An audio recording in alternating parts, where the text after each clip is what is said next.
I'm a big believer that policies must be backed up with education and training, and that should come first.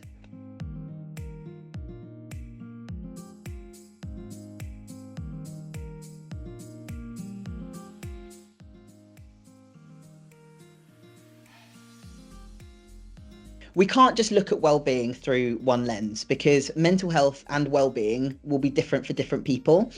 So in order to support them, it's important that we understand the various factors that influence people's mental health within different communities. We need to take into account their life experiences, especially as they relate to inequality and discrimination, which is what intersectionality really describes. For example, people that have intersecting identities, for example, race, gender, ability, sexual orientation, etc., are more likely to experience discrimination compared to other people. And that includes indirect discrimination, such as microaggressions and unconscious bias.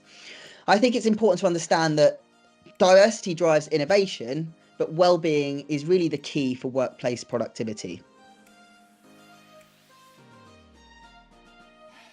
I'm going to be really honest. I think that there are lots of businesses that make mistakes, which is okay. It's all about learning from those mistakes. However, there are businesses that I believe think that they can get away with doing the bare minimum and avoid truly investing in inclusivity.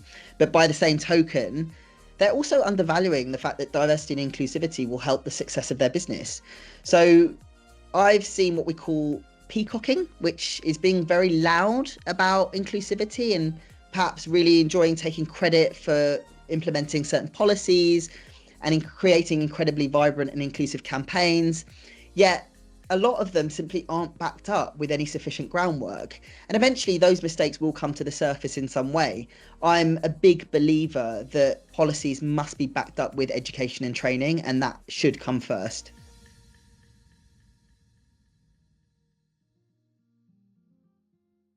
So unconscious biases are preconceived judgments that are deeply ingrained.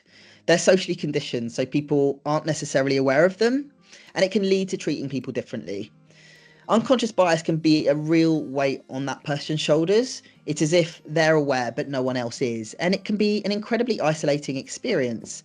It can affect that person's productivity, their confidence, it can impact their working relationships, and their overall work and life satisfaction.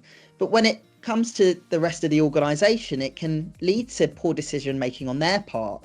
It can also lead to promotions not based on merit and impact the recruitment process. For example, who's considered the more desirable candidate.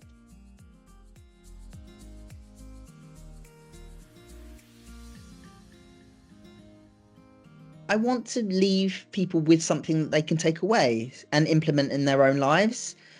I've always said that my ultimate aim when it comes to my public speaking is to inspire people, and it's to inspire them towards embracing each other's differences, finding strength in their own vulnerability, empowering themselves, and knowing what it means to celebrate who they truly are.